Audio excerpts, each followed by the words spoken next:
중국인들은 한국에 대해 어떻게 생각하는지 알고 계시나요? 최근 설문조사 결과를 여러분들과 공유하고자 합니다. 이 조사는 칭화대 전략안전연구센터에서 실시한 2023 중국의 국제 안보 전망에 대한 여론조사에서 나온 결과입니다. 과연 우리나라에 대한 중국인들의 인식과 시선은 어떨까요? 조사 결과에 따르면 한국에 대해 비호감을 가지고 있는 중국인은 약 38.4%로 나타났습니다. 중국인 10명 중 4명은 한국을 싫어한다는 얘기죠. 이 중 17.4%는 매우 비호의적이라고 응답했고 21%는 다소 비호의적이라고 응답했습니다. 한편 한국에 대해 중립적인 응답은 47.6%, 호감을 가지고 있는 사람들은 13.9%에 그쳤습니다. 이런 결과는 한국인의 중국에 대한 반중 감정이 세계 최고 수준이라는 조사 결과와 더불어 나왔는데요. 물론 중국인들만 우리를 싫어하는 게 아니죠. 우리나라 사람들도 중국인들을 싫어하는 사람들이 많은데요. 중앙유럽아시아연구소에서 실시한 조사에 따르면 한국인 중 81%가 중국을 부정적으로 인식하는 것으로 나타났습니다. 사실 우리나라 국민들 전체가 싫어한다고 봐도 무방할 정도입니다. 그럼 중국인들이 가장 싫어하는 나라는 어딜까요? 역시 여러분들께서도 예상하셨겠지만 바로 미국입니다. 중국인들 사이에서 가장 비호감이 강한 국가는 미국으로 응답자 중 59.1%가 미국을 비호감으로 보는 것으로 나타났습니다. 이는 미국인들이 중국을 보는 시각과 비슷한데요. 퓨리서치의 조사에 따르면 미국인 중 83%가 중국에 대해 비호의적인 시각을 가지고 있다고 응답했습니다. 또 이번 조사에서는 미국이 중국의 안보에 가장 큰 영향을 미치는 국가라는 결과도 나왔는데요. 특히 응답자 중 82.9%가 미국이 중국 안보에 큰 영향을 끼친다고 답했고, 이어서 일본, 러시아, EU, 인도, 영국, 한국, 동남아 순서로 나타났습니다. 조사에 참여한 중국인들은 코로나19, 미국과의 대립, 그리고 대만에 대한 국제적 군사 개입을 중국이 직면한 최대 위협으로 보고 있음을 알 수 있었습니다. 조사 내용처럼 미국과 중국은 서로 싫어하는 나라며 우리나라와 중국의 관계도 마찬가지입니다. 이런 가운데 중국이 반도체 공급망 문제에 대해 우리나라에게 협력을 제안한 이슈가 있습니다. 국민들 중 절반 정도가 싫어하는데 왜 굳이 우리나라에게 도움을 요청할까요? 바로 자기들이 그토록 싫어하는 미국 때문에 그렇습니다. 미국은 중국을 겨냥해 연일 경제안보 제재를 강화하고 있는데요. 이 때문에 중국이 발등에 불이 떨어져 있는 상황입니다. 그래서 우리나라에게 도움을 요청하고 있는 상태입니다. 지난 28일 중국 상무부는 왕원타오 상무부장이 안덕근 산업부 통상교섭본부장과 만나 반도체 공급망 문제를 논의했다고 발표했습니다. 양국은 반도체 산업망과 공급망 영역에서 대화와 협력을 강화하기로 동의했다는 것인데요. 우리나라를 싫어하는 중국이 우리에게 협력을 요청한 이유는 무엇일까요? 이는 미국이 첨단 반도체 생산 장비 수출을 제한하면서 다른 국가의 동참을 요구하고 있는 상황에서 중국은 한국이 이에 동참하지 않기를 원하기 때문으로 보입니다. 중국은 한중 관계가 급격히 냉각되는 상황에서도 반도체 분야에서 한국과 협력을 원한다는 신호를 보내고 있습니다. 만약 한국이 이에 동의한다면 국제적인 파장을 일으킬 것으로 예상하고 있는데요.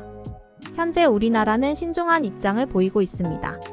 한미일 3국의 경제안보 협력 관계가 강화되는 상황에서 만약 우리나라가 중국과 협력하면 이에 역행하는 모습을 보일 위험이 있기 때문입니다.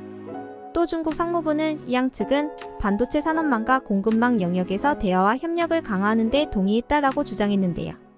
이런 내용을 보도문 형태로 즉각 발표한 것은 상당히 이례적이라는 평가가 나옵니다. 급한 마음에 우리나라의 손을 붙잡고 싶었나 봅니다. 일부에서는 중국이 민감한 반도체 분야를 콕 집어 일방적인 보도문을 발표했다는 지적이 있습니다. 일반적으로 중요한 외교 행사 후 각국이 보도자료를 발표할 때 동의, 협력 등의 문구는 사전에 양국 간에 조율되어 정해집니다.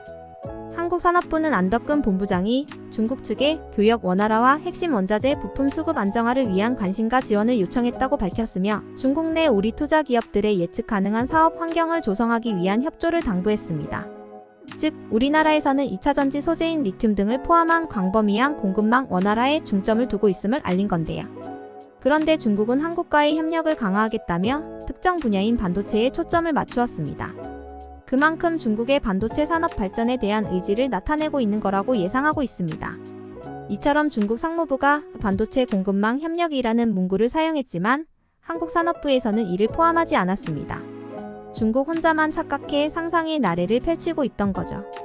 중국은 전 세계 반도체 시장에 강력하게 진출하려는 의지를 가지고 있으며 그러기 위해서 첫걸음으로 우리나라와의 협력을 필요로 하고 있습니다.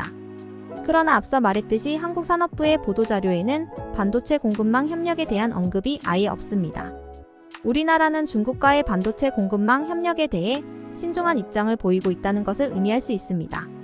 특히 미국의 마이크론과 관련된 사안 때문에 더욱 신중해질 수밖에 없는데요. 중국이 미국 반도체 회사인 마이크론의 제품 구매를 중단하자 미국은 한국에게 마이크론 제품 부족분을 한국 기업이 대체하지 말라는 요청을 했습니다.